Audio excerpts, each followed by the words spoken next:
Welsh. I'm Executive Director of the Lehigh Valley Justice Institute. The Institute is very happy to present this video of a public forum which we recently did regarding what is known as the school-to-prison pipeline. Briefly, that is the criminalization of behaviors which used to be considered internal disciplinary problems in our schools. We believe that you will find this to be an incredibly thought-provoking discussion, and we're very happy to have it available here on our YouTube channel. I would like to point out to you that the views that you will hear tonight from our various panelists and participants are not necessarily the views of Lehigh Valley Justice Institute or even the respective organizations that they belong to. I want to begin by telling you a little bit about the Lehigh Valley Justice Institute. We were founded a little less than 1.5 years ago.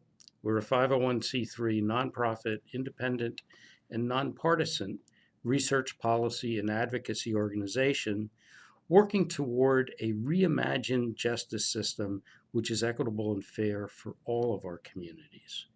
We employ a data-driven approach to justice research, policy development, and advocacy through public education. Our focus is right here in the Lehigh Valley, specifically Lehigh and Northampton counties. While that is our focus, we believe that since the Lehigh Valley is a microcosm of our nation, with inner city neighborhoods, suburban communities, and rural areas where you can see Confederate flags displayed, we believe that solutions that we develop here across that wide range of constituencies will be portable in nature and can be implemented throughout our nation. Our Institute's work is performed by a professional staff educated in the disciplines of government, law, data science, anthropology, and economics. We combine state-of-the-art data analysis with stories of individuals impacted by the criminal justice system. Recently, we published a report urging transparency in the use of force by local police departments. And one major department is looking at implementing a dashboard on their website consistent with the sorts of models that we presented to them. 2 weeks ago, we presented a study of the inequities in landlord-tenant litigation to the Lehigh County Commissioners as a basis for their review of potential reforms. We also aim to raise public awareness of justice issues through our publications and forums, such as the one you're about to view. Our professional staff's work is supplemented by volunteers from our robust board and from the community in general. Our work can be viewed on the resource page of our website, www.lvji.org.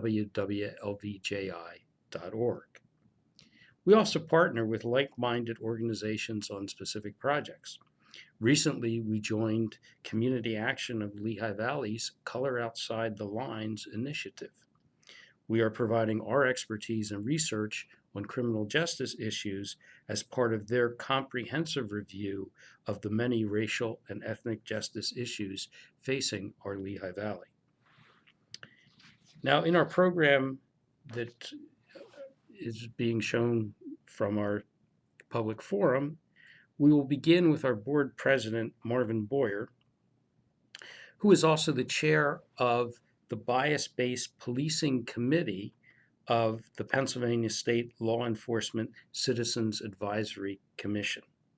He will offer few remarks and introduce a video that was produced with the help of Michael Laws, the chair of LVJI's Police Reform Committee. This video will feature the recent experiences of 2 students, as well as 2 former students who are LVJI board members and are dedicating themselves to reform efforts. After that, you will then see the panel discussion which we held and questions which were posed by members of the audience. I want to thank you once again for taking the time to watch this video and for your interest in LVJI. We urge you to seriously listen to the viewpoints that you will hear expressed, even if you disagree with them. It's very important that we hear both from our leaders who are running our institutions, who face all of these problems on a day-to-day basis and what their experiences are, and also to hear from our community leaders who talk about the pain that some of the inequities within our system cause. So I urge you as you watch this, please keep all of these viewpoints in mind, because we believe that by hearing a wide range of opinions, ultimately we produce the best public policy through the marketplace of ideas.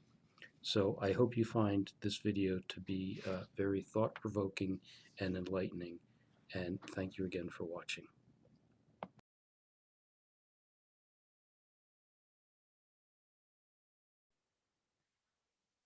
How do our schools relate, interact, and assist students who struggle in a school environment? What tools do we provide our teachers and staff to acknowledge the social, economic, and cultural issues impacting students' performance?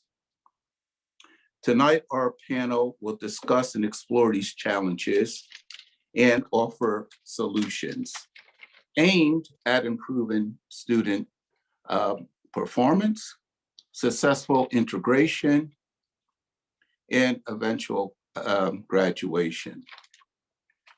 But before we get into the heart of our program with our panel, I would like to introduce our video where we have talked to 4 students, or current students and former students, about the impact that the schools had on their performance.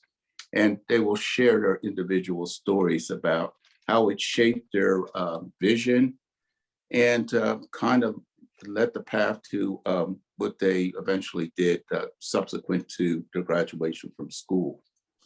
As Joe mentioned earlier, I would like to acknowledge the work by Mike Laws, who produced this video, spent many hours and in putting this video together and the subsequent editing.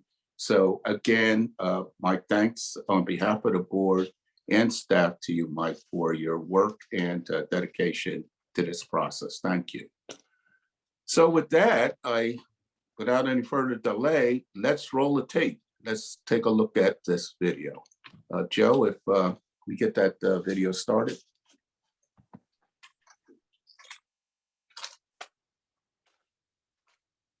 My name is Carrie Amos, and I attend Parkland High School. It happened in my English class.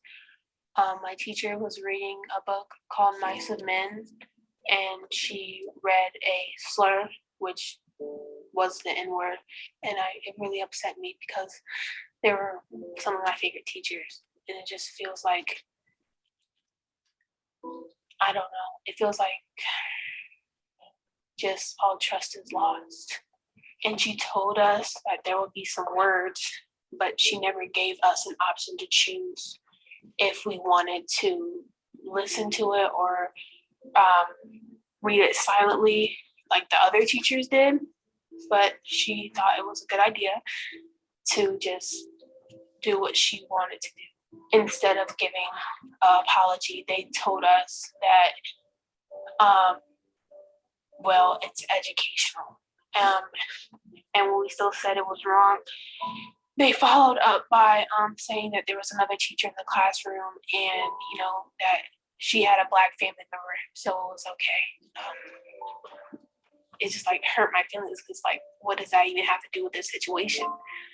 It's like, it's using the card, oh, I have a Black friend, so I can be disrespectful to Black people.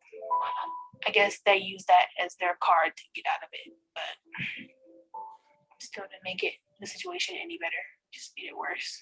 You hear about, you know, in social studies class about, you know, all the racism that goes on. And, you know, you always come across as a Black person, you come across racism in your life. But just to go to school and think that you're in a good environment and then be proven wrong, it makes you rethink the whole your whole school system. Like, there's been multiple incidents at Parkland of white kids saying the N-word and saying they don't like Black people, saying they don't understand why Black people are mad about slavery. There's countless videos.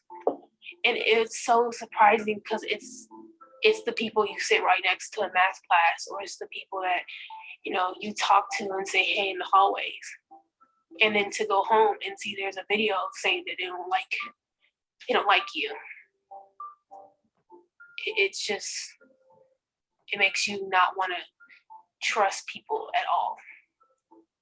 It's the same stuff, just in a different era. It's horrible. It's just, this era, it just has phones. In DARE class, I remember there was like, the officer was like more disrespectful toward me, or had more of a attitude towards me than he had the other kids, or the other, like, there was other Black kids in the class, and he had like more of an attitude kind of toward them, when like asking questions. Like, always thought of the kids of color as dumb. They always think of the kids like, I feel like that we're not good enough, that we don't put as much of an effort as, you know, the other kids. Always, it's like a subtle attitude toward the kids of color at the school. My name is Carrie Amos, and I attend Parkland High School. And like, actually, one of the first things that happened, I saw him was within my first week at the school, where I had, just found an empty lunch table to sit at. I didn't know anyone there. It was completely empty. I was the first one at the lunchroom.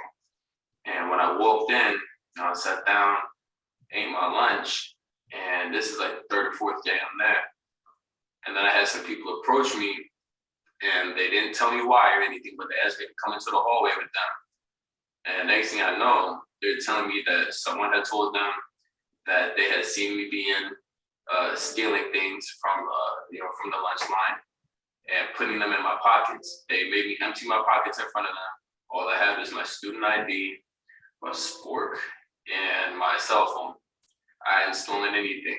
Everything I had paid for that day. Later, to come to find out, there had been a girl, I'm not gonna name her for personal reasons, but she had just accused me of this, and it was quite literally to my face. She admitted over the whole sex act kick that it was all just pretty much based off my skin tone, and she didn't like what she had heard about me.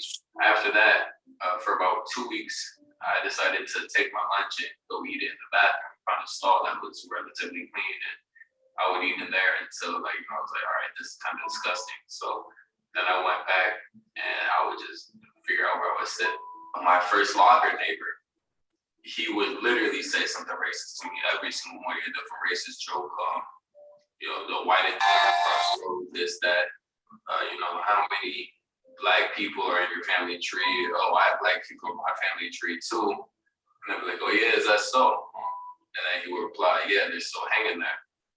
We never had any school resource officers at Saucon Valley, as it's like a very white school district. However, when I did move up here and I went to Easton, I did encounter school resource officers as like to the people up here, because there's more diversity or whatever the case may be.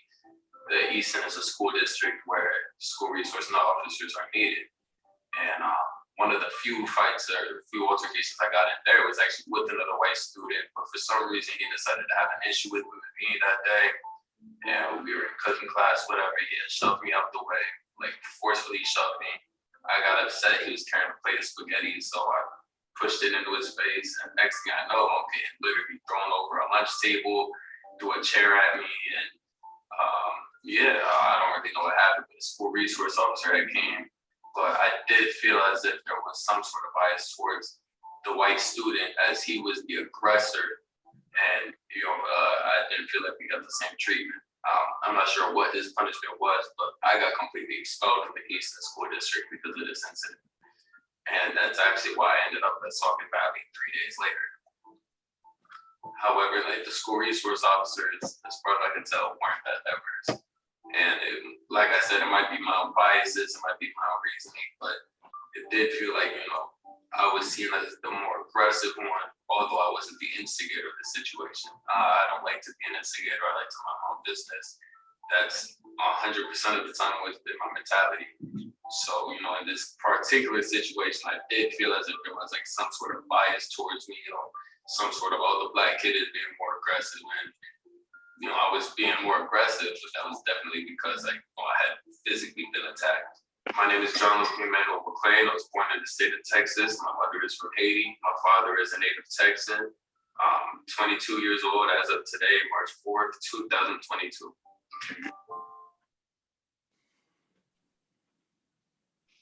Louis Perez, and this is my story. By the time I was 10 years old, it was my first time encountering handcuffs. My dad and our family were raided, and I was the one carrying 4 bundles of heroin and $2,000 in a diaper bag. And I was also pushing my 19-day-old sister in a stroller. That was very traumatic to me. That was, I would say, my first experience with police. Then growing up, a little bit of a full disclosure here, I'm also homosexual. So growing up, I was also fighting my own identity. I'm Puerto Rican, so in the Latin community is something that's not really expected or accepted.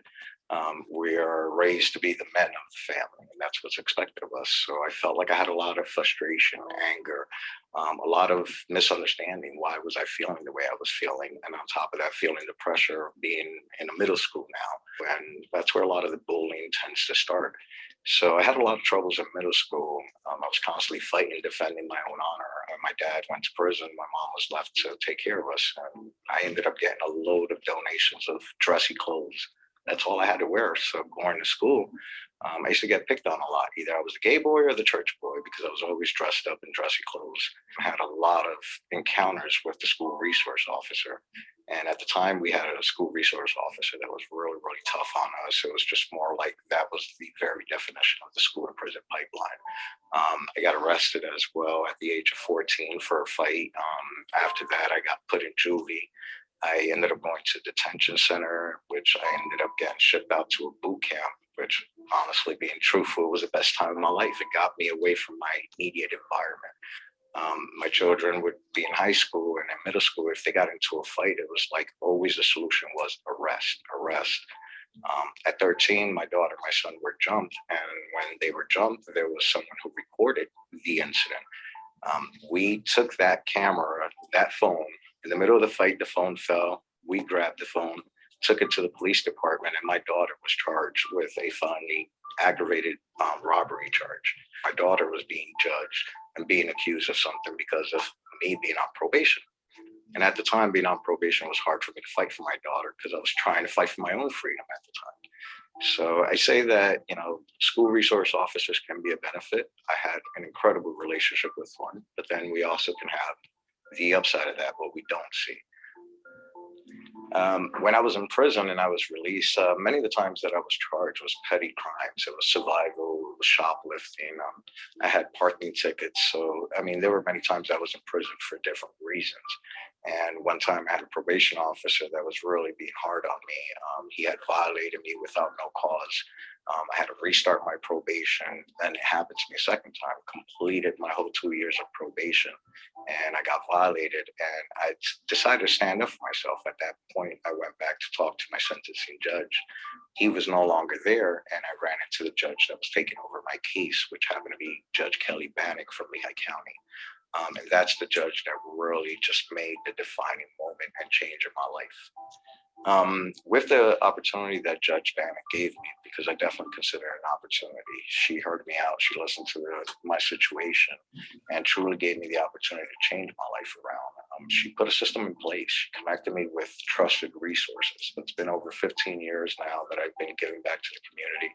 Got an opportunity to work with the courts. I do a lot of court advocacy, a lot of community development, youth development. I'm working on youth diversion, and I truly attest that I say that I'm here today and am able to be who I am today by the opportunity that a judge gave me. If it wasn't for her really looking at me for who I could be rather than who I was in front of her, I would never be here today. My name is Louis Perez, and I made it through. My father was incarcerated when I was really young, about 6 years old. He's still incarcerated. So I was raised mostly by my mother during the Great Recession. We were homeless for a period of time. My mom was able to gain steady employment after the Great Recession, so things were slightly improved, but money was always a problem for us. But my mother always reminded me that education would help me get a better future for myself and establish more financial security for my family as well. A lot of systemic issues in Allentown prevent people from making it out in the way that I was able to. A lot of men and women were incarcerated in the neighborhood that I grew up in. So a lot of my friends either didn't have one of their parents or didn't have either parent. So it wasn't just a personal impact on me, right? It was an impact on my community. And it all stemmed from the prison system and the way mass incarceration rips families apart in Allentown and in other cities in the US. Going to school was difficult because I had to avoid a lot of the problems that were in my neighborhood, things like drug dealing, gangs, just violence, I think, in general. And I really saw education as a way that I could not only better myself and get myself out of that situation, but also help improve my community. And so now that I'm at Yale Law School, one of the things I'm really focused on is finding ways I can use the law to address those issues I saw growing up and help a lot of people in the community that I come from have a better situation, have better opportunities to get to the same places that I've been fortunate to go to. Every school I went to after elementary school in the Allentown School District usually had an SRO. I think in the moment when you're a kid growing up, you don't really realize the impact that it has. But you know, cops were a constant kind of surveillance in our lives. Walking to school or hanging out in the neighborhood, you would see them around. They would be watching. A lot of the houses in my neighborhood would get raided from time to time. People would get arrested. So it always felt like a constant policing over you, and that extended into school as well, and made you feel uncomfortable because there were negative experiences in the neighborhood. Obviously, cops would tell us that we were going to end up in prison just like our dads and our uncles. So you bring that into school and you see the police officers there, and it feels, it disturbs the environment, I think, and it makes it harder to learn that you know, we wouldn't make it anywhere, that we'd all get arrested like everyone else on the block that we lived on. So statements like that, it would definitely have an impact on you. It would make you feel like you weren't being valued, like any mistake you made, they'd be there to kind of end your life by sending you to prison and getting you caught up in that system.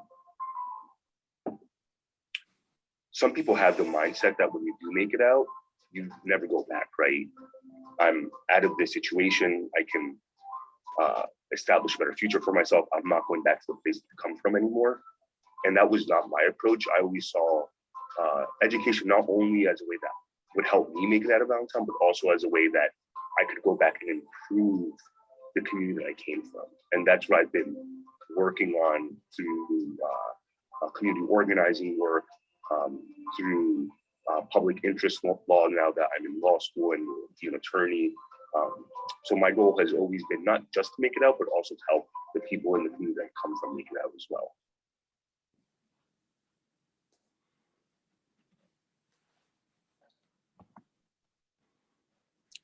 Very powerful video. And once again, thank you to Michael Ross from our board for doing the videography on that. I'd now like to ask Dean Young, also a member of LVGI's board and the executive director of the Boys and Girls Club in Easton, to introduce our moderator, who will introduce our panelists for the evening.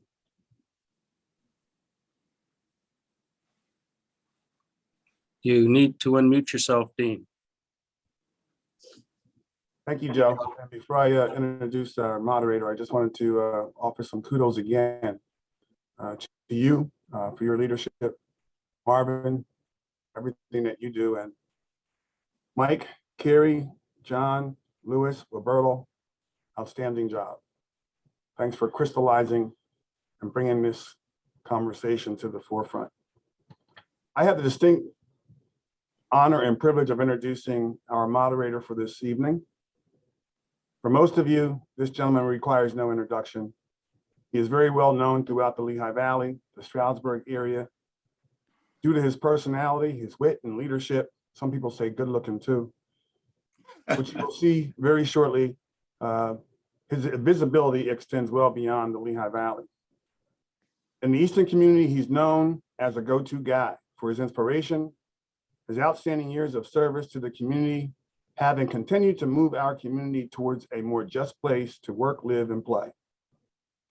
He's a remarkable trendsetter and one of the first individuals to respond to social ills that require attention. His direction and response is always proactive, positive, and impactful. He has conducted peace marches, managed citywide events calling for violent acts to cease, and in spite of his busy schedule, just like tonight, he always remains accessible and willing to help wherever help is required. He is a founding member of ACE, African American Coalition of Easton, a proud father, a lucky husband. He's also a dedicated member of LVJI. In July of 2020, PBS began their relationship with Pastor Phil Davis, senior pastor of Greater Baptist Church, Shiloh Church. Their aim was to land Pastor Davis as co-host for the Courageous Conversations, a series of discussing aimed to educate, inspire, and heal those in the Lehigh Valley and beyond. It's a 30-minute program that I still believe airs on Sundays at 4 p.m. The first discussion was a timely conversation on racism, crisis in the country, and implicit bias. Senior Pastor Phil Davis, in his own words, it takes courage to have discussions on issues of race, and as discussions that we're having this evening, of understanding each other. There are often people who talk, Caucasians, with everyone trying to push their own opinion, but no one having truly courageous conversations. He goes on to say, I think that unlike ever before, there is a unity that is happening, and that unity is being driven by young people, as you've seen on the video. It's also great to see people from all ethnicities that are sensitive to the cause. These conversations will strive to be informative, educational, inspirational, and healing. We are fortunate to have Pastor Phil Davis as our moderator for this evening. When searching for a lead moderator, we didn't need to go too far, as this amazing person and leader was already engaged with LVJI and ready and willing to lead us through tonight's important conversation. Without further ado, please join me in welcoming our moderator for this evening, Pastor Philip Davis. Well, thank you, Dean, for those kind words, and checks in the mail. It's on the way. To our board president, our executive director, and all of the board members, to our community and all of our distinguished panelists, thank you for giving us this time to have this discussion. And I'd like to welcome everyone to our panel discussion portion of our conversation tonight. The school to prison pipeline, closing the valve. Tonight's discussion is going to be robust, honest, informative, and probably it's going to make some folks uncomfortable. But I'll ask you to be open-minded and willing to sit in that uncomfortability. It can work as an axis that you utilize, or that we utilize, to pivot our perceptions, our understanding, and our actions. According to the Blue Street Journal, America spends 6 times more money on prisons than on education, and incarcerates 5 times more inmates than the world's average. Black youth are more than 4 times as likely to be detained or committed in juvenile facilities as their white peers, according to nationwide data collected in October of 2019 and recently released.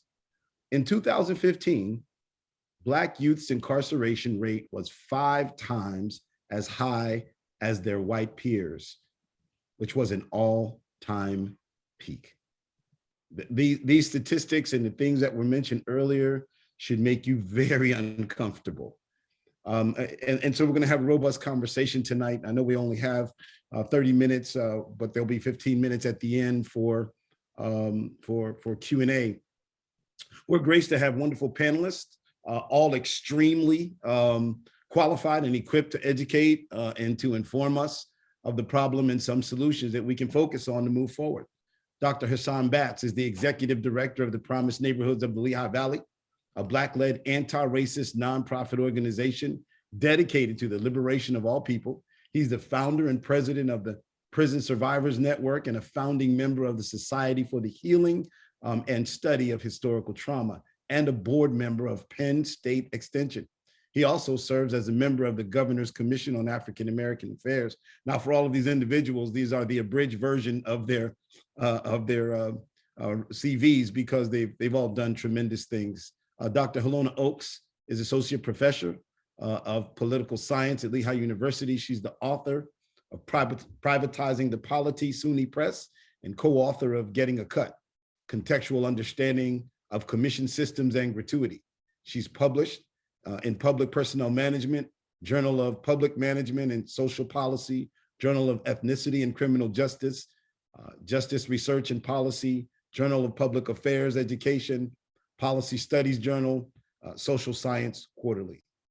Dr. Harrison Bailey III, Principal of Liberty High School. Dr. Harrison Bailey III was named the 2021 PA Secondary Principal of the Year by the Pennsylvania Principals Association and has been the principal of Liberty High School in Bethlehem, Pennsylvania for the past 9 years. Over the past 26 years, he's worked with students as a teaching assistant, special ed teacher, assistant principal, and principal.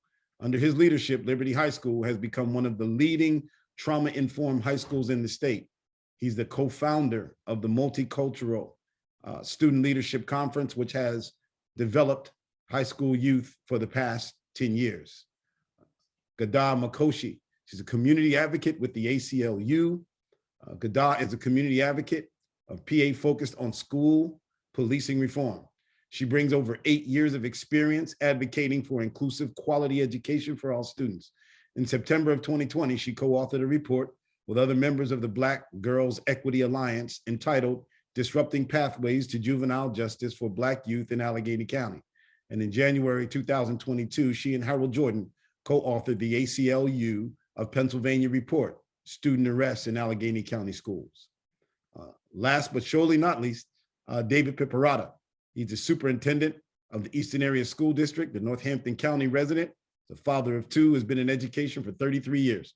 He started as a business and technology teacher and a basketball coach at Liberty High School in Bethlehem.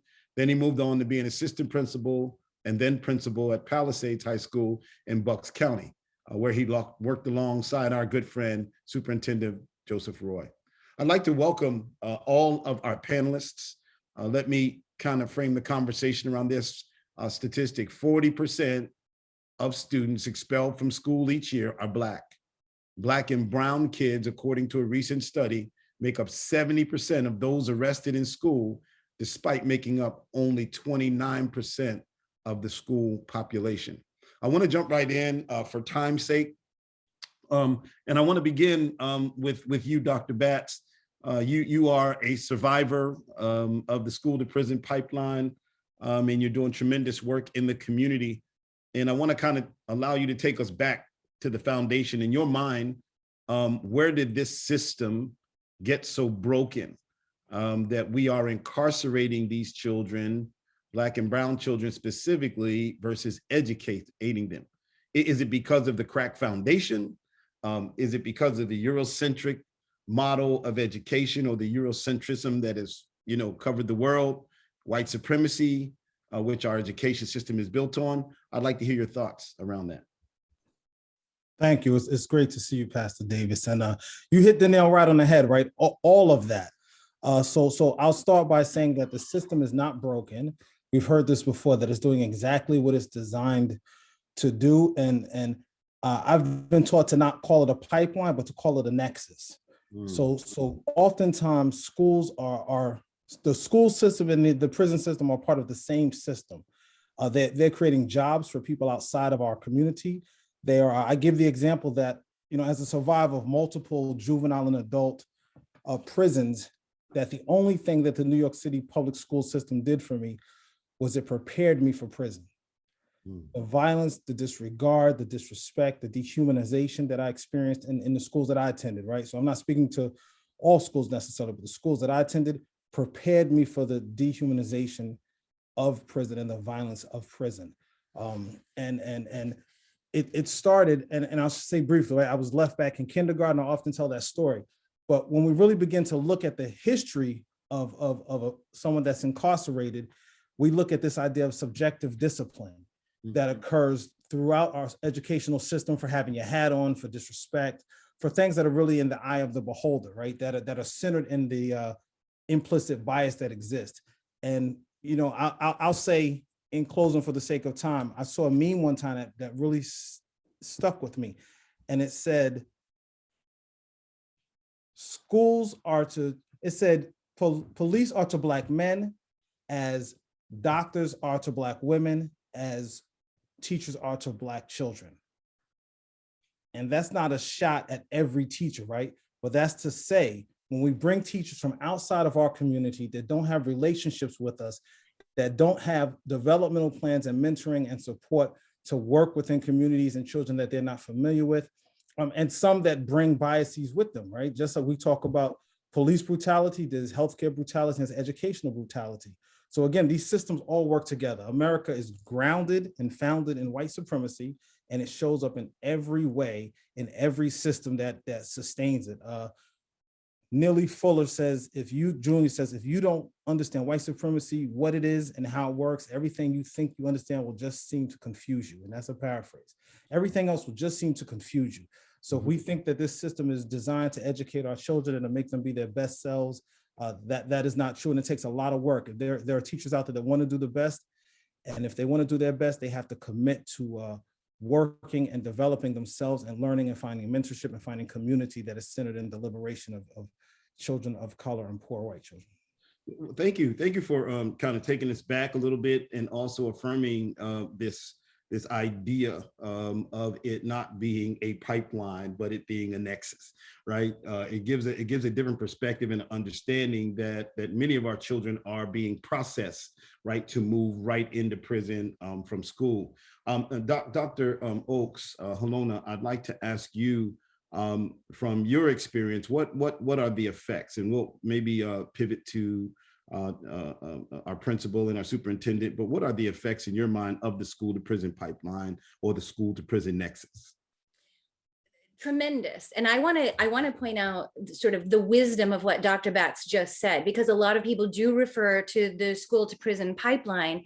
And what Monique Morris points out in Push Out in 2016 is that sort of framework, that school to prison pipeline framework, has been focused almost exclusively on Black boys, and then excluded the experiences and perspectives of Black girls who are as affected by this. And she calls it, she prefers the phrase confinement pathways, but I think that Dr. Batts's idea about a nexus of control is more intersectional in terms of the lens.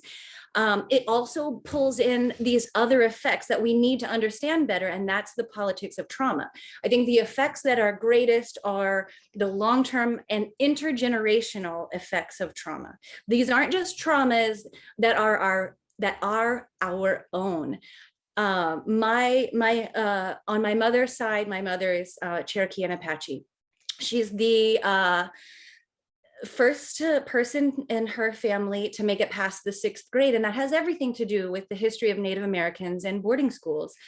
I don't want to talk too much about my family because those aren't, all my stories to tell. I'm not going to get into trauma porn and excavating all that is entailed there. But for those who don't know a lot about boarding schools, I mean, there were more than 400, no, excuse me, there are almost 500. There are 498, I believe, boarding schools, or former boarding schools, Indian boarding schools is what they called them for the most part, across North America. So in the US and Canada, hundreds of unmarked graves, mass graves have been found at just one of those excavated at the border between the US and Canada. There are 500 more.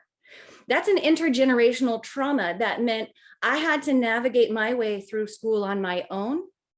I look ethnically ambiguous in a way that allowed me to sort of hide those aspects of my family experience. And that causes a different sort of distortion, I think, in our understanding when that's our experience.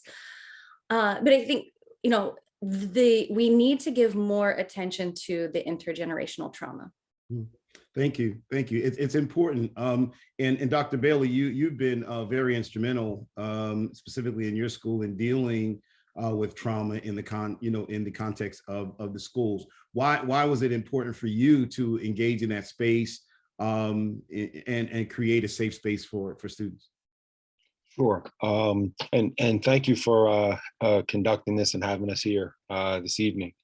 For us at Liberty, it became apparent very quickly that students were struggling, that no matter how much time and effort we put into trying to see them succeed, there were just certain things that were happening that were in the way. And so, you know, we came together as a faculty and a school and decided that we had to do something differently. And it just so happened at the same time, I was exposed to Nadine Burke-Harris and her work on trauma. And that really kind of set us in motion. And so we spent the next couple of years really working on this. And we decided to form a committee that really kind of revamped a lot of our practices, specifically looked at creating a wellness center in our school that now houses some of our social workers and occupational therapy and some mindfulness practices. So that was just as a matter of recognizing that our students weren't successful and all of the things that Dr. Batts talked about, but so much more. I mean, it's such a complex issue. It really is that our students who walk in the doors of our schools are coming from our communities. And so schools are just a mirror of the community. So what happens in our communities happens in our schools. And so, we are impacted by everything: poverty, racism, sexism, I mean, you name it, we're impacted by it. And so those are all traumas.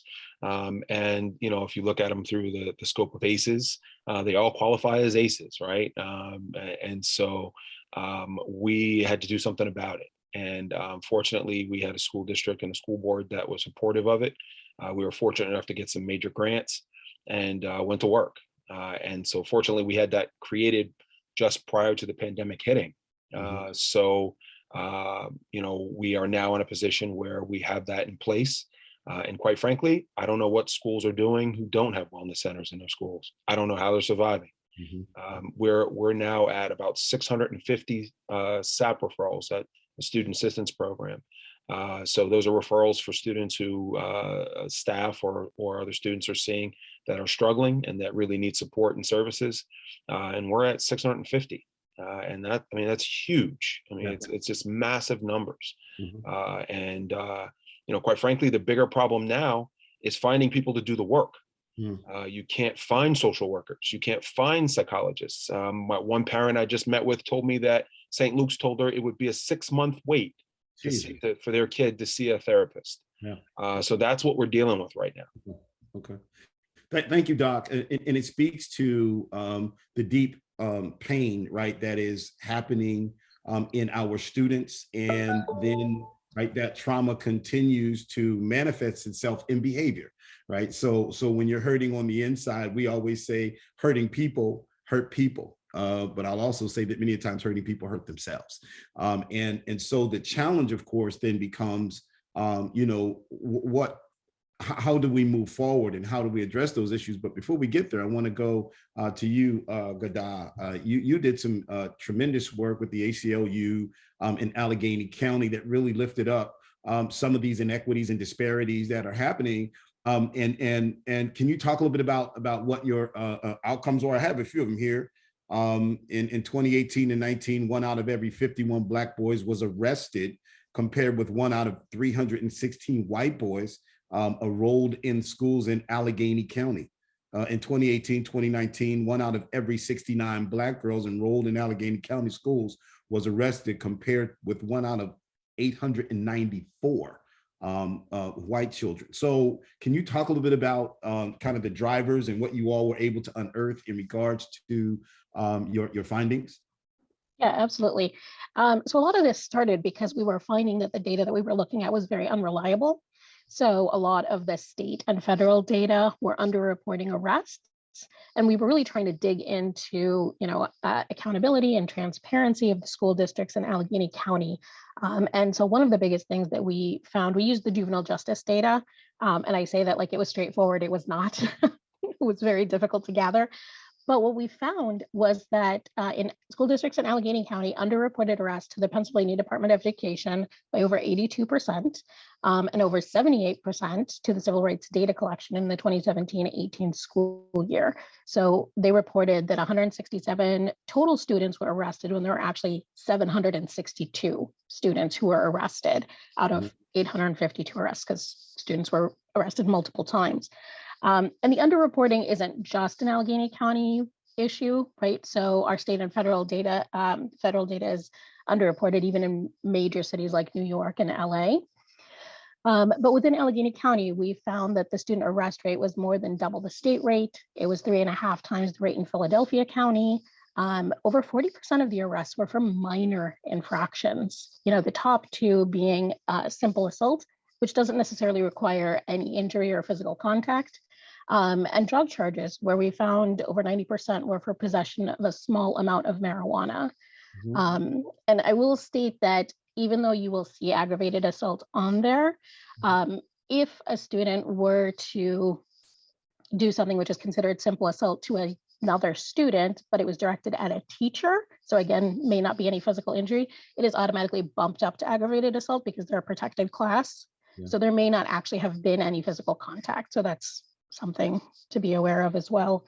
But yeah, it comes as no surprise to anybody on here that Black students were vastly overrepresented.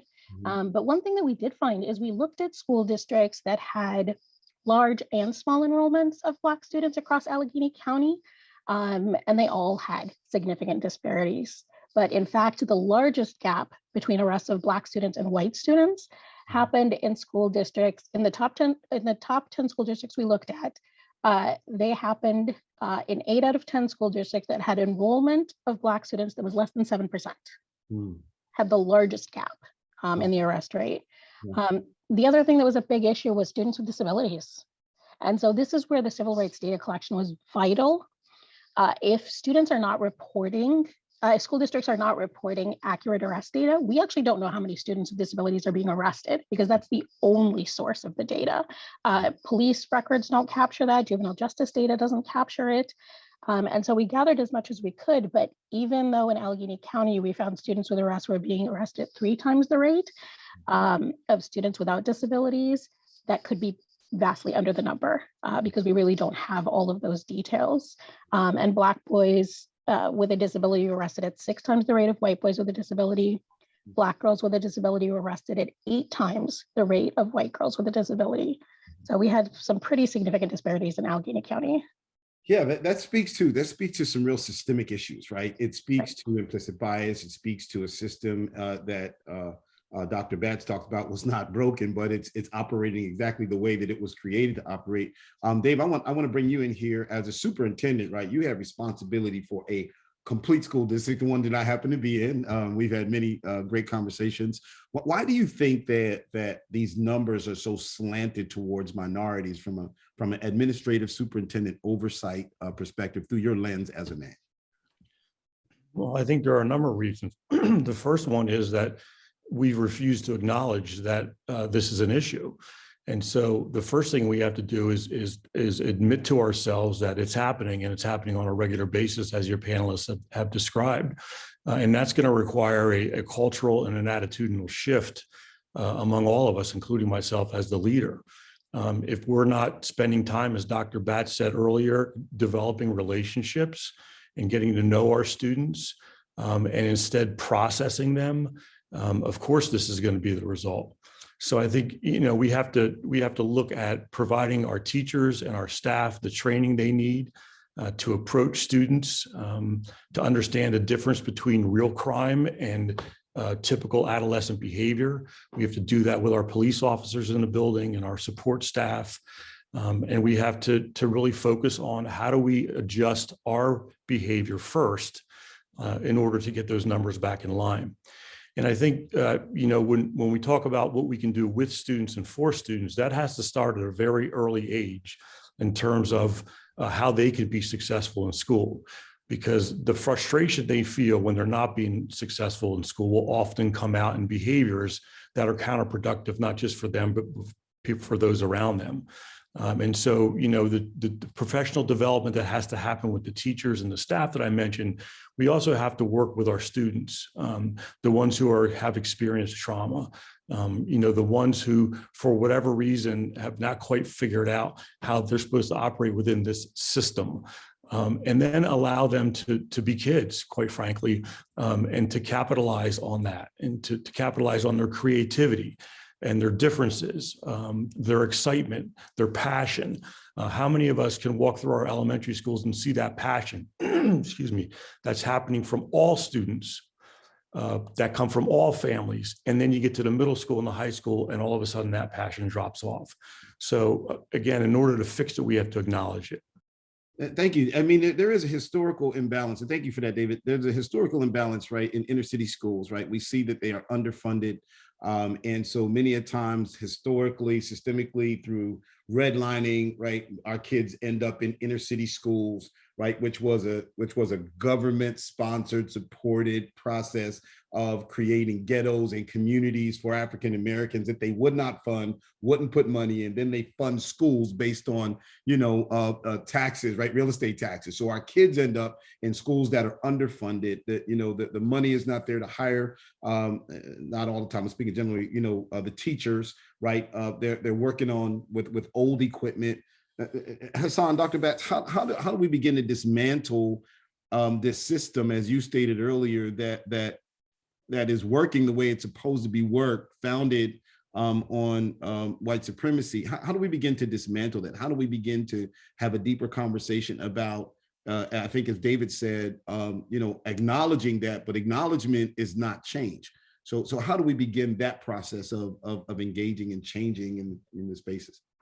I mean, I think David hit the nail on the head in terms of where we begin, right? We know that healing begins with acknowledgement. Mm-hmm. So first we have to acknowledge that, and then we have to commit to doing the work. We have to look across the country and the world at systems that have worked. We have to look back to history at systems that have worked. We have to engage educators that are centered in liberation, that have done the work to begin to dismantle the discriminatory practices that exist.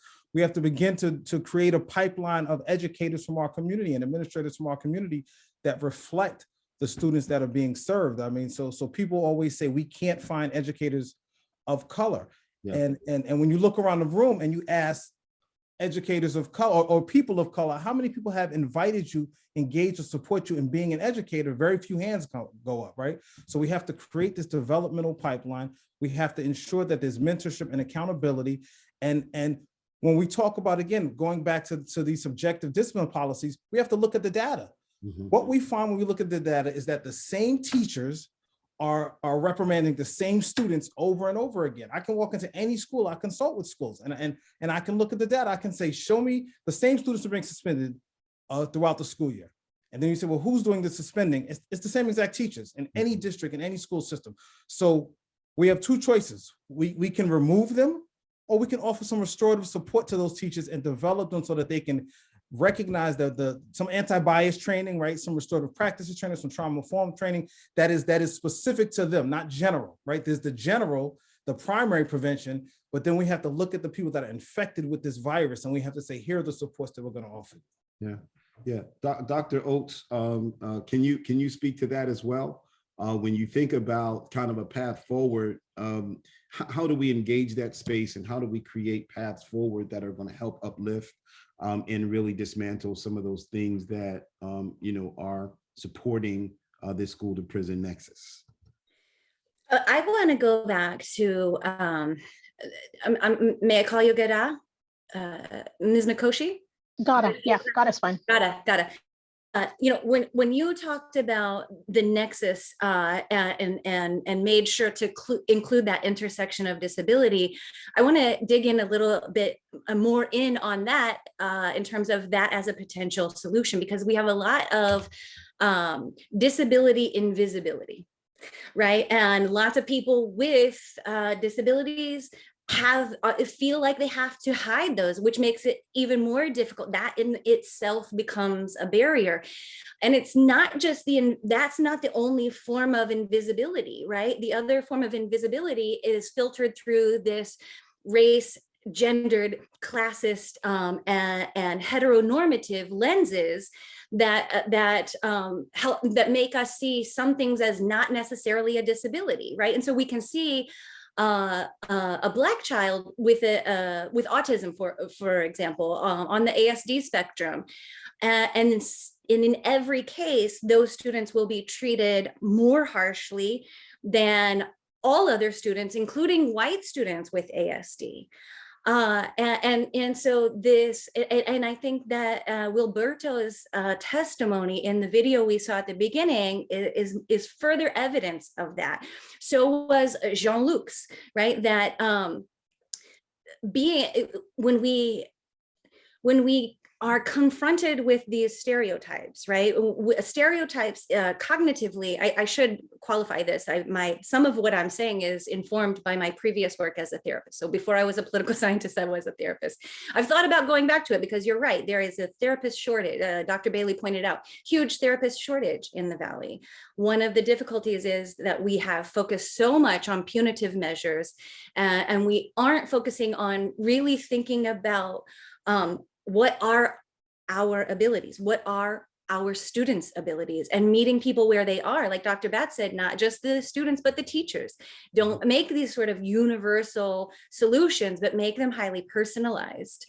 And so I think we need to talk about not only the full range of this nexus, but how stereotypes affect that, our own stereotyping processes and that of others. So when we're seeing people as not warm or incompetent before they've even spoken, we are probably stereotyping, right? And we should stop that cognitive process in the first phase before it gets to behavior. So we have to implement these solutions at all levels at the same time: individual, family, community, systemic, and they have to be cultural and they have to be in terms of policy. Thank you, Dr. Oaks. Dr. Bailey, you're a frontline guy. You're right on the front lines, working with the kids every day and have been doing it for many years.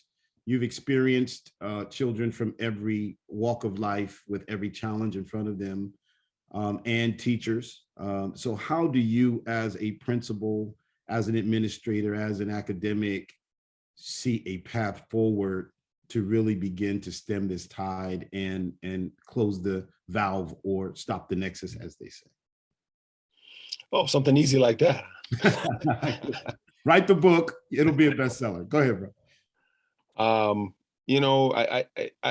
I think you're talking about such a complex animal here, right? It's something that really digs deep into, as Dr. Batts talked about, right, the founding of our nation, right? And so we've created systems that, quite honestly, were never designed to do what we're talking about, right? They were never designed to make sure that all students learned.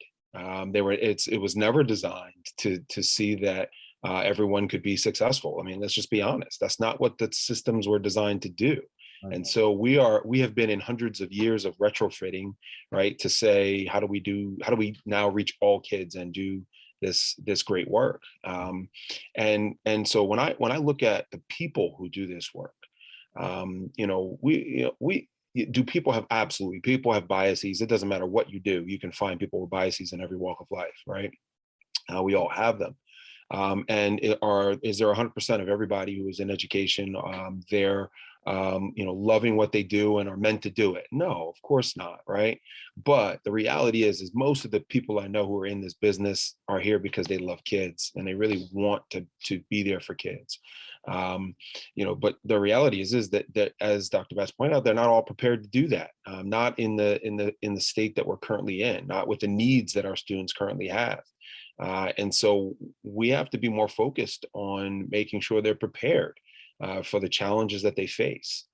This is a different animal than many people have ever been trained to confront. And when you go through your years of training, no matter where you're at, there's not a whole lot of talk about how you help students deal with the challenges of racism or sexism or ableism, or right. That doesn't happen. And so, now it becomes incumbent upon us as districts to figure out how do we get these people the training they need. In addition to that, we have to start looking at this as a community issue. So how do we start to engage the community in this work? When you look at some of the work that's happening in Harlem Children's Zone and some of those areas, that's all about engaging the community. It's not about the school as a single entity.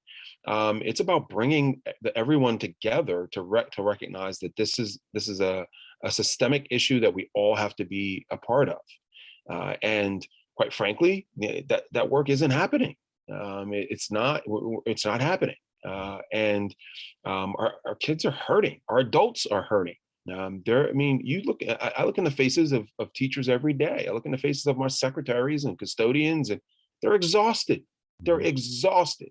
And so, how are we replenishing that? Right. So we're saying, do all the work that you've always done. And now, right, change it all. Right. And let's do this differently. And does that need to happen? Absolutely. But understand that the state of schools right now is one in which people are exhausted. I mean, you have people leaving the ranks of education, good people who have all the best intentions, leaving the ranks of education every day. As well as what they're doing in social work and therapy and those. People are just walking away because they're done. And so we have to find a way to spread that healing across everyone. And if we're going to really make a difference in the long term. Thank you. Gada, your work was very critical in Allegheny. What were some of the solutions that you all were able to identify to help, change the paradigm and how things were operating there in Allegheny County? Yeah, so we came up with a list of recommendations.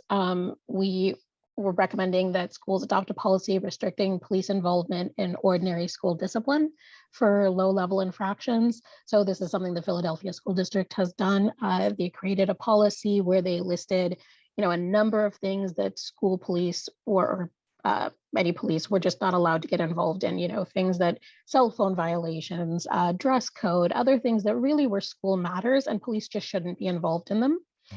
Limit the immediate notification of local law enforcement to infractions on the mandatory reporting list. So the state has a list of infractions for which you must call police. And then there's a lot of discretionary things. And so what we found is that between school districts and police, a lot of them will say, well, just call the police for everything. They'll figure it out. But then, that leaves it open to interpretation and bias and all sorts of other things. Protect students who receive services under IDEA. From inappropriate law enforcement referrals. So Dr. Oakes talked about this a little bit, but I will add in here that students with a disability are protected by federal law when it comes to things like suspensions and expulsions. So they're entitled to a manifestation hearing to determine if their behavior was a manifestation of their disability. When it comes to arrests, they have no rights. And so what we found is school districts who are perhaps frustrated with students with disability, who don't know how to handle them, will often press charges or call the police to get that student out of their school. The other thing is adopting a moratorium on summary citations. So I think that's something that maybe a lot of people aren't familiar with, and I'll quickly go into it, but they basically look like non-traffic tickets. They're issued by school police to students for very minor infractions. So things like disorderly conduct, excessive noise, obscene language with gestures, vaping. but they have long-term consequences. So they're considered adult criminal offenses. There isn't any distinction between juveniles or adults. They're required to appear before a magistrate. Many times they're often issued fines. And what happens is that if they have a failure, if they don't pay those fines, then they get a separate referral to juvenile justice for a failure to comply, so a failure to comply charge. And honestly, within Pennsylvania, I think between 15 to 20% of all referrals to juvenile justice are because of this failure to comply. They're also not automatically expunged, and they can't be expunged until 6 months after turning 18. So if a 17 or 18-year-old is applying for a job, college, or the military, and they're asked if they've ever been convicted of a crime, they must say yes. And so we've recommended that school districts just adopt a moratorium on summary citations. There's no reason to issue them. There's usually another form of discipline that's already been implemented, whether it's detention or suspension or something else. Eliminate the everyday presence of police in schools. And this isn't a commentary on police as individuals, but as a system. You hear people say police officers are great. They really love the kids, but it really doesn't matter. Despite all good intentions, police stationed in schools often undermine effective behavior management and actually reduce trust and increase rates of misbehavior. And again, Black and brown students are arrested for very minor infractions, and that tends to go up when there are police in schools. Reinvest funds into student supports, accurately collect and publicly report arrest, referral, and citation data. And then update the annual report card. So those are our basic ones, and we break it down a little bit more in the following pages and like how to do that. Yeah, I'm hoping you would put the link in the chat for those that may want to go and do some more research. Yeah, absolutely. The breadth and depth of the work that you all did in Allegheny County.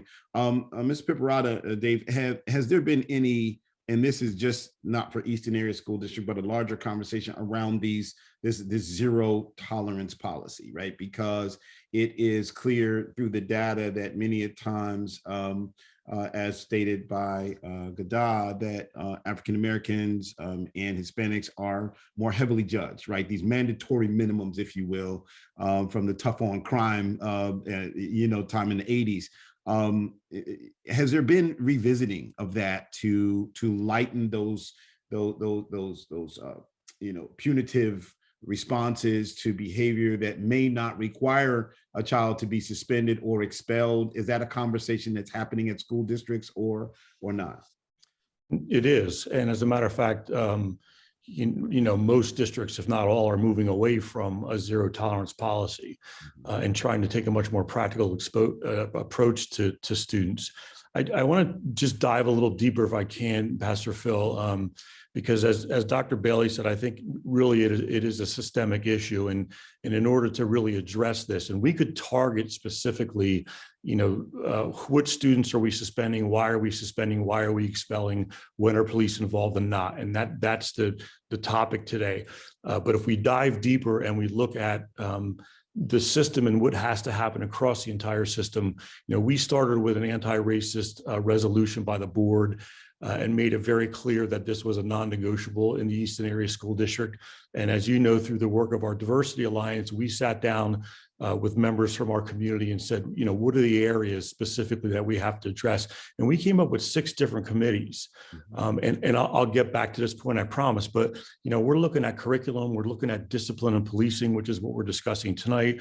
We're looking at the culture and the climate for our minority students, hiring and retention of teachers. I heard one of the panelists mention that before. We're working both with Northampton Community College and East Stroudsburg University with dual enrollment courses that we're targeting our students of color and asking them to enroll in these courses that will start their teaching careers. So they're leaving high school with up to 12 credits in the teaching profession. We want them to come back to Easton to be teachers. We're looking for different support and opportunities for our minority students. And of course, the big topic of professional development. So again, I think the mistake could be if we looked at just the issue right now of the school to prison pipeline. Well, although it's huge, it starts throughout the entire organization from the bottom up. And so I just wanted to get that plug in there that All of the discussion tonight is really important, but as several have said, and as my colleague, the principal, Dr. Bailey has said, it is the system that's broken. Although we heard tonight that's not broken, it's working exactly the way it was intended to. From my perspective, in order to graduate our students and to keep them on a healthy path, that system that I want to see is not working. Yeah, thank you for that. And I want to come to Dr. Oaks. We've got 5 minutes, 4 minutes, actually, according to Joe Wells. That was my little thing. And I got to be honest with you guys, I always feel inept and unqualified when we get into conversations this deep and expect to be able to, solve the problems of the world in 27 minutes. It just doesn't happen. From talking about Jim Crow to reparations, there's never enough time. But Dr. Oaks, you do a thing called Beyond Prison Bars, I believe it is. Can you talk a little bit about that? And then we're going to wrap up. So I've got 3 minutes I'm going to come back to Dr. Batts and give him the last word if I can. Well, Beyond Bars is actually an iterative project of the Lehigh Creative Inquiry Program initiated by 2 students, Henry Fisher and Kalyani Singh, in Beyond Bars 1.0. And that was a project sort of advised by myself, Karen Beck-Pooley, and Bill Whitney. And what they were trying to do in that particular project, and its lasting impact, so it has a new iteration each season. What they're trying to do is bring stories from people who are incarcerated to the community, kind of like the opposite of bringing community theater into incarcerated spaces, but to bring stories of incarceration into our community, because the fact of the matter is, virtually all of us, if not all of us, know somebody who's been incarcerated just based on the statistics, and we're not talking about it. And so that's where the idea started in this last iteration. The students, Damo Campo was the executive producer and writer of Beyond Bars 4, which focused on the school to prison pipeline. And so it's a project to reassert our humanity. I just wanted to say one last thing to follow up with that, and that is, one of the lessons from that and from the contemporary times is that we need stronger challenges to the attacks on truth. There are at least 36 states that have passed or tried to pass or are considering legislation that would restrict the teaching of truth, critical pedagogy. The restrictions of teaching critical pedagogy are absolutely attacks on knowledge and truth. Critical pedagogy seeks to transform consciousness, to provide students with ways of knowing that enable them to know themselves better and to live in the world more fully. To quote Bell Hooks, critical pedagogy is central to how we educate the whole human, and it's under attack currently, right? Learning can be a paradise. We can create a paradise in the classroom, but critical pedagogy is central to our ability to do that. The purpose of education should be to show students or to provide a space where students can find themselves authentically and spontaneously in relation to the world. We are not doing any of that at present. And I want to end with one last thing, because I think that there are other scholars who have said, I think, more profound things on this topic than I could. And to quote Manning Maribel, freedom is the fragile flower that must constantly be protected, not from those at the bottom of the social order, but from the whims of those at the top. Defining freedom cannot amount to simply substituting it with inclusion. Countering the criminalization, and in this case, we're talking about, Maribel is talking about Black girls, requires fundamentally altering the relationship between ourselves and the institutions of power that have worked to reinforce subjugation. Nothing does that but love. Thank you. Thank you for that. And before I go to Dr. Batts, I want to say that I believe that communities of color must reestablish presence in the educational support and progression of our students. And so I'm grateful to a friend and brother by the name of Pastor Dr. Greg Edwards for bringing freedom schools to the Lehigh Valley, which again will take us back to a communal mindset of empowerment and education preparing our kids over the summer, building those levels of reading. Our church will be an extension of the Freedom School in Easton. And there are now universities that are coming online that can collectively raise the consciousness of our children. So I'm grateful to minds like that are thinking outside the box, understanding that the system has its limitations, but when the community engages and brings together our collective power, we can make a difference. And it really does take a village to raise a child. Dr. Batts, I want to give you the last word before we go into taking questions. You just lined up the bases, right? Freedom Schools is a huge part of the answer. Freedom Schools has 100% parent participation. It has community engagement, parental engagement. These are things that we often hear cannot happen, and they do happen in systems across this country. I think about when we toured a purpose-built community in Atlanta, Georgia. I was in that school, it was full of Black fathers, and I had to pause and I had to say, why are there so many Black men in this school? And it's because they were welcome. We have to create welcoming environments that are built intentionally to welcome parents and communities in to be involved, and that support students and families on the margin. The other thing I would add is that we have to invest in our children's futures. The districts that invest financially and do the work, not just put the money there, they succeed. The other thing I'll add is accountability. We talked to before, we have to recognize, reward, and replicate the good actors and hold those that are contributing to the failure and incarceration of our students accountable. Thank you very much. Amen. Thank you. As I said, this could go on for the next 90 minutes easily, but time is always a challenge when you're dealing with a problem that is so large, a reality, I'll say, that is so large. But I want to thank the panelists for taking the time to just give their insights and feedback. I'm going to turn it over to Joseph Welsh now. Let me say to the panelists, it's been a distinct honor to sit with you all and to hear your insights and your wisdom. Thank you for the work that you all do. Joseph will have questions. I'm asking everybody to stay on. Yes, yeah. Please stay on, and Pastor Phil, please feel free to moderate these questions. I'm just going to serve them up for you. Okay. I have a question from the media. One reporter who's planning to write a story on this. And he's saying, I'm learning a lot. I wonder whether any school police officials were invited to participate in the forum. I believe we put out a very open invitation.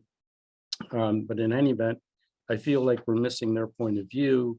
Do school police have a place in our schools? Or are they doing more harm or good? I'll give just a brief tidbit, and then I'll throw it to Dr. Bailey. One of the challenges is that we talked about earlier, right? Cultural capacity, right? Understanding the implicit bias that comes into a school with an SRO, potentially, and making sure that the right individuals are in that space, because if not, we can surely escalate versus de-escalate issues and concerns. So Dr. Bailey, I'll throw it to you. Sure. I can say that, I may get beat up for this, but as a high school principal, being in the position, I've been an educator for 26 years. I've been at Parkland for 11 and at Liberty for 10. And I'll be honest, I wouldn't want to be in a school the size of mine without an SRO in my building. And I say that because I've witnessed how SROs, good SROs, right, who have the proper training, who understand how to work with kids, form relationships and understand that when a student does something, there's a way to handle that. And I've witnessed on the other end, when you have to call what I would call street officers in, because your SRO isn't there or isn't present, and how they handle things, right? And so it becomes a very, very dangerous situation when I have to bring a street officer in, because they don't know the students, they don't understand it, they don't realize this is a kid with disabilities, this is a kid who has a host of other issues, and we need to be very careful, very, very calm, very comforting. And so there's a different way that SROs, good SROs, handle those situations. Now, that means that we need to be thinking a lot different about how we choose SROs, how those individuals end up in our schools. Unfortunately, The system often is one in which people go through who's next in line type system instead of who's really good for the position. And so that's something that I think, police departments have to do a better job of working with school districts to determine who's the right people to take on these positions. And then the school district, again, has to partner with the police departments on what's the training that's necessary for people to be in our schools. And I think if you do that and you're picking the right people to do it, I think you can have a good marriage. But it requires those things to happen. Thank you, Doc. And there are some reports out there that talk about when SROs are present that kids end up in the juvenile justice system more so. Gadar, I think you may want to speak to that. I see you shaking your head. Yes. Do you want to respond? Yeah, absolutely. I mean, I think there's also the question of why are police officers in your building, right? What purpose are they there for? And you will have different people that'll say, well, because we're worried about mass shootings, the school shootings that have happened, and yet Parkland and Columbine have had armed police officers and they have not intervened. They are not even required to intervene by law. When you talk about the need for police officers, they did, I think, a survey of police officers in Chicago, and they found that the ones that were in primarily white school districts found that they were there to protect students from outside threats. And the ones that were in more urban Black and brown schools felt that the students themselves were the threat. And so again, we're not talking about individual police officers, whether one is good or whether one is not. And a compromise that I have brought up many, many times is if you insist on having police officers, have them outside of the school, have them stationed outside of the school, not roaming the hallways, not getting involved in day-to-day things. But if you allow me, I would like to share this quote from Kristen Henning, Cops at the Schoolyard Gate, which I think maybe will better explain this. So for many students, schools have become a literal and figurative extension of the criminal legal system, as schools increasingly rely on police officers to monitor the hallways and control classroom behavior. Students feel anxious and alienated by the constant surveillance and fear of police brutality. Over time, students transfer their distrust, resentment, and hostility towards the police to school authorities. Teachers become interchangeable with the police, principals become wardens, and students no longer see school staff as educators, advocates, and protectors. Black students who feel devalued by unfair disciplinary practices are more likely to withdraw and become delinquent. Policing in schools creates a vicious vortex. Students in heavily policed environments are less likely to be engaged and more likely to drop out. Youth who drop out are more likely to be arrested. Thank you both for your insights and responses. Joseph? Okay. Hey, our next question was a reference to Dr. Bailey speaking about the Wellness Center. If you could elaborate a little bit more on that. Oh, I thought you were going to ask a question of it. No, just about what it is. Yeah, the actual question was, can you please talk more about it? Okay. Basically, our wellness center is a space that ironically used to be our in-school suspension room. And we retrofitted it. We built offices. It has 4 offices and a conference room. Those offices we have a community and schools worker who kind of operates what I would call as kind of air traffic control, in terms of she basically looks at the referrals that come in to help work with our administrators and guidance counselors to decide what services those students need. And then we have 4 social workers who then service therapy providers in that space. In connection with that, we have a peace room in which students can either be referred to or go to when they need regulation, they need to calm, they need just feel they need support. They can enter that space for that. In that peace room, we also have a partnership with Moravian University to provide occupational therapy in that space. And they do a lot of one-on-one and group work with students during the day. All of this happens during the day. We also have a partnership with the Prayush Foundation to have mindfulness in our schools, and every one of our freshmen receive mindfulness during the first semester that they're with us, as well as our sophomores now are getting it as well. And so that works in conjunction with a lot of programming that we can offer within that space.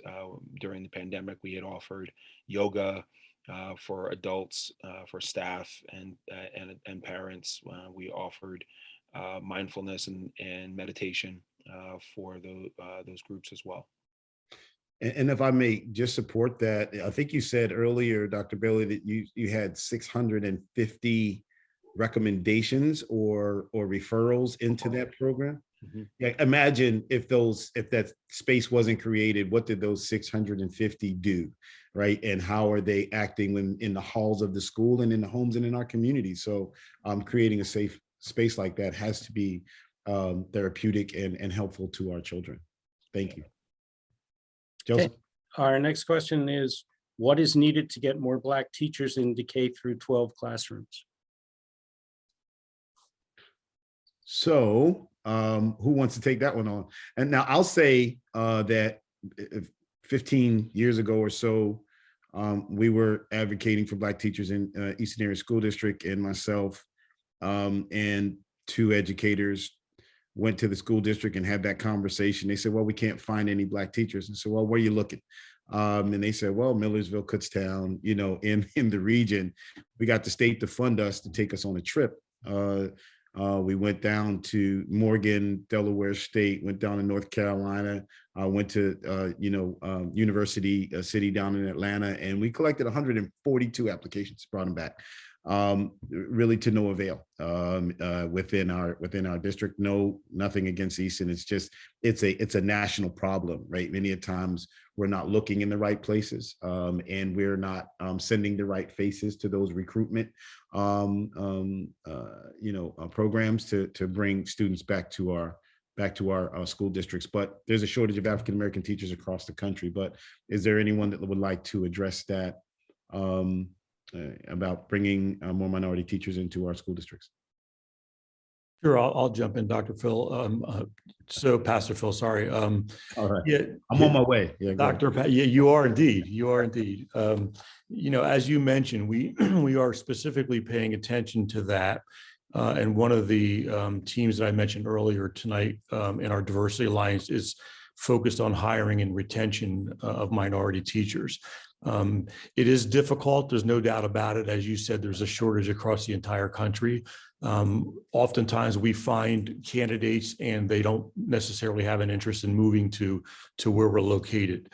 That's why I believe that we have to start developing our teachers from within our own system. And again, that's not going to yield large numbers necessarily, but at least it's a start. And then, as you said, Dr. Phil, Pastor Phil, we will have those teachers who look like their students who will also help us to recruit. So I think you just have to commit to it. You have to pay attention to it. You have to be dedicated to it. But I think they're walking the hallways of Easton High School, Easton Middle School, and our elementary schools right now, and we need to tap into that resource. Yeah, and I would say that it has to be a top-down decision, because the superintendent can be committed to it, but if the HR person is dealing with implicit bias, right, the application stops there. And I think it, from the board, from the school board as well. So there has to be kind of a reckoning as it relates to how we respond to minority candidates and also how we recruit. Dr. Oakes.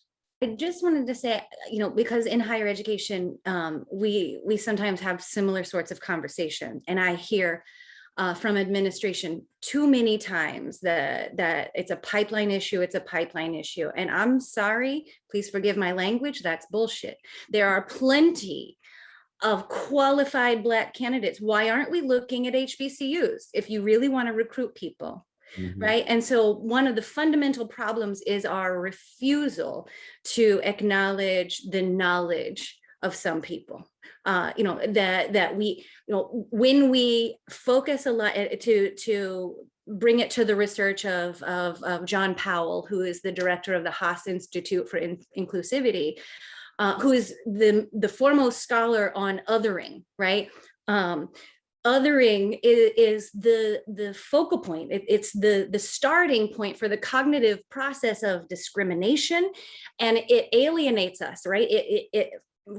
It makes it impossible for us to achieve the love and belonging that's required for actual learning. And so it's not the case that there aren't enough qualified people. There are more than enough qualified people. We are looking in the wrong place. And at least in higher education, and I don't think K through 12 is any different, the kind of contexts are certainly different, but we've got to create communities, intellectual communities, and communities in the spaces we live and work where people feel like they belong. Inclusion is an affective term. That means we've got to create spaces where we value one another's knowledge, where we're respecting one another's knowledge. And I think this is something that Dr. Batts models constantly. When, I saw him in the chat. Thank you. I think it was Elder Camilla, right? Just modeling that for our students. And so it's not just about the kind of representation, it's the substance of that representation and the way that it educates those around us who are also educators and the students. And I would say that it also takes a community. I may have referred to David Pipperada in regards to Eastern Area School District. Probably 90% of the African-American teachers in Eastern School District are members of our congregation. So both of the principals, are connected to a community. And I think about Mel Lanier when she first came here from Temple University from Virginia. She didn't know anybody, but the first place she came was to the church.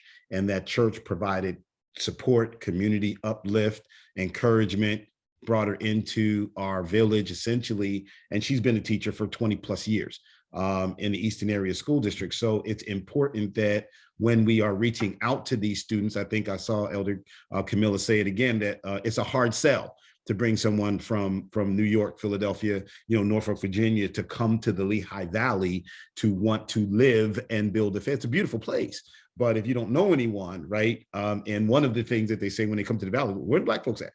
Or where is our community? And so it's important that the community engages and helps to create a smooth transition into a new city. Joe? Okay, the next question is, I understand the social worker and therapist shortage, but is there another option? Is there something like suicide prevention leaders, equal opportunity leaders, master resiliency trainers, or something like that that could be considered to fill that gap?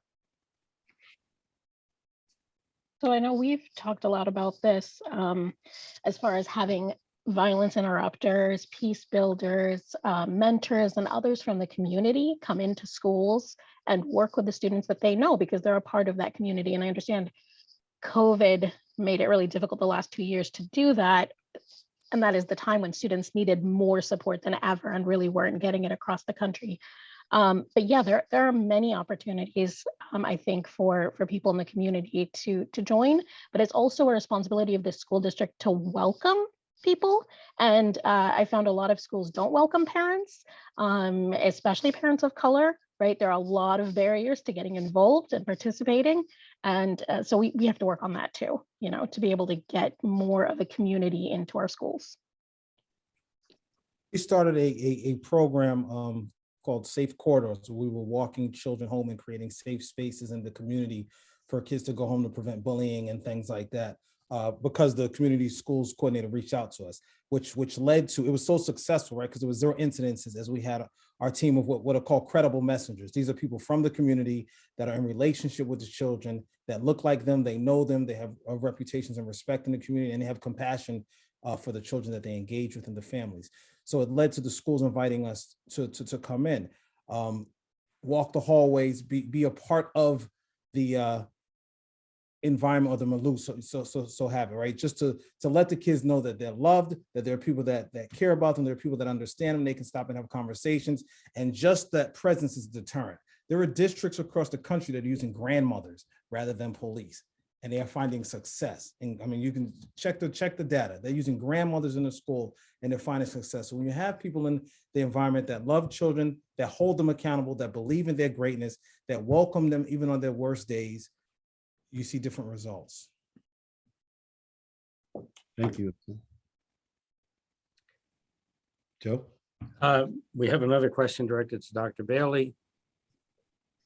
You're popular for the questions, Dr. Bailey. Bethlehem Area School District has instituted some excellent restorative practices. Are there still cases when students are suspended or expelled? And if so, why and what happens with those students? I'm not exactly sure what they're asking. I can explain how we utilize restorative practices. I think that would answer it. So restorative practices is, boil it all down, it's just really about restoring the harm, right? So when you know that an issue has occurred, and we use it often, let's say that there's an incident between two students, could be a disagreement, could be all the way up to a fight. Where those students at some point in the aftermath are brought together in a controlled environment with adults present to have a conversation. And there's a series of questions that you go through in an attempt to try to restore the relationship between those individuals.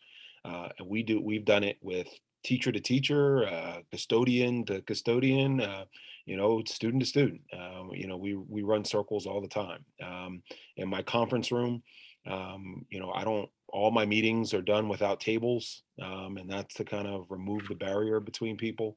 And so we just do some very purposeful things to create a more restorative environment. But ultimately, it's about relationships. Really, that's what it boils down to, is trying to repair when we have issues between each other, and opening those lines of communication, giving each other a voice to talk about how we feel and what we've experienced. The one misnomer is that people think that restorative practices means that there's no consequences for anything, and that's just not the way it works. Restorative practices is just that, about restoring the harm, but there are still consequences. There are still things that happen as a result that that we go through that process. The restorative practices is a piece of that, but it's not the only thing. Thank you. Our next question is, how can school-based mental health providers help school staff address this issue in their work with youth?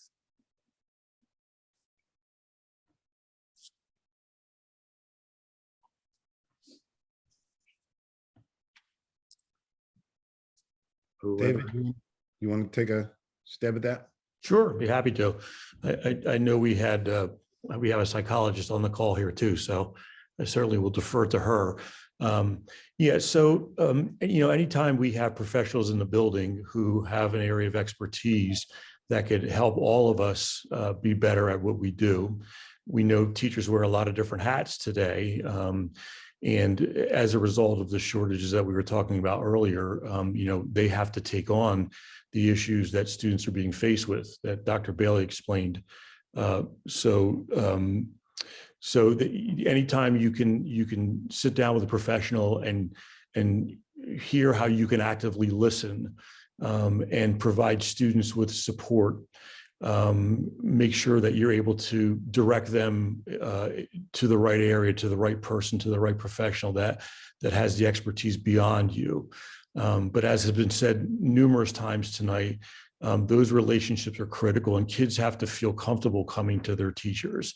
And that's really a root issue, is how are teachers engaging with their students on a daily basis, so that if a student is in crisis or just needs somebody to talk to, that they feel they can go to them. Certainly we have guidance counselors in the building who are also experts in this particular area. But as has been said, it takes a village. It takes all of us to pay attention, to look for signs, to try to engage kids in conversation when we see and hear things. But we could use additional training because that's not our background.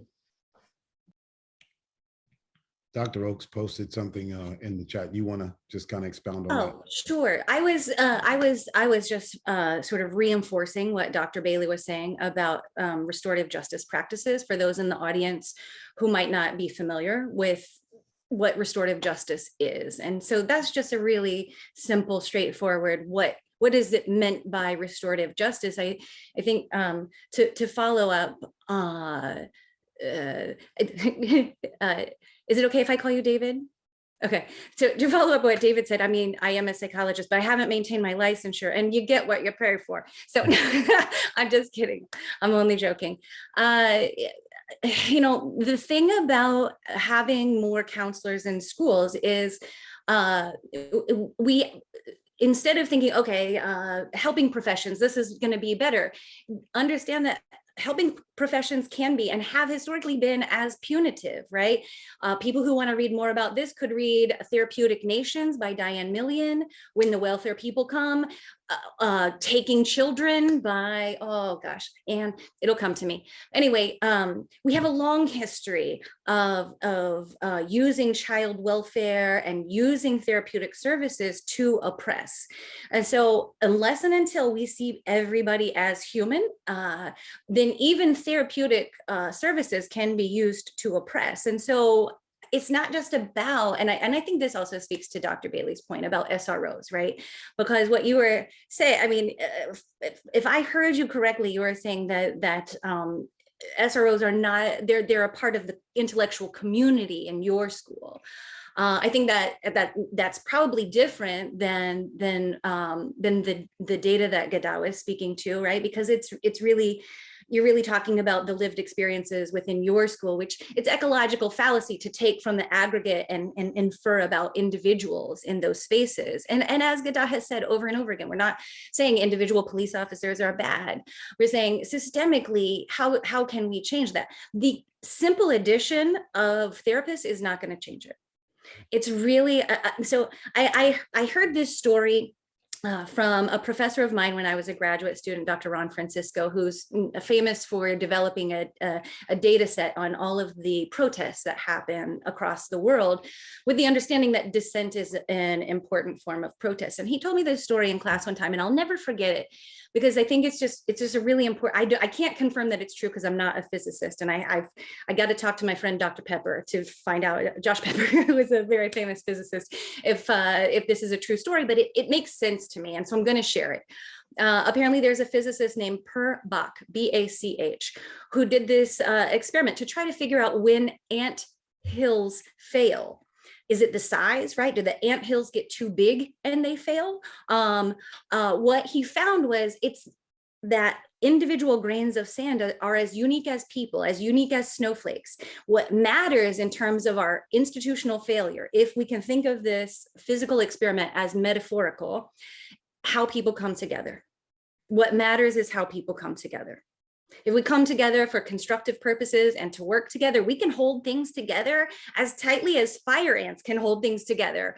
But if we come together in opposition and othering, and for the purpose of exclusion and competition and domination, in the absence of domination is the absence of love. We will not learn, and we will not be able to hold the fabric of our democracy together.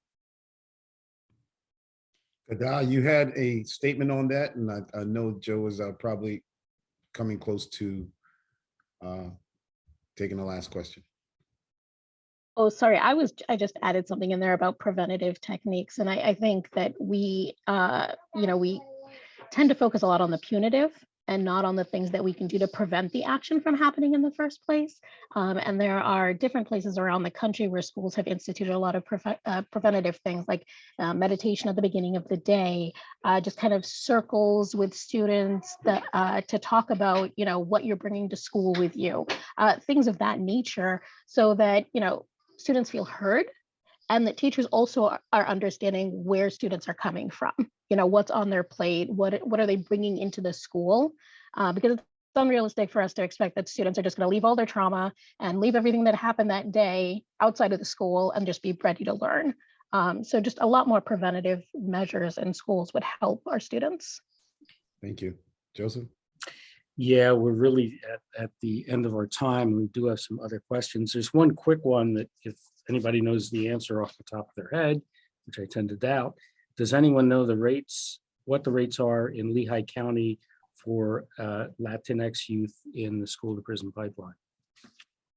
I don't have the details, but I will say what was interesting was I did look at Allentown because we had somebody reach out to us, and it has a large Latino population as well, and then a smaller Black student population. And we still found that Black students were suspended at higher rates than even the Hispanic students that were there.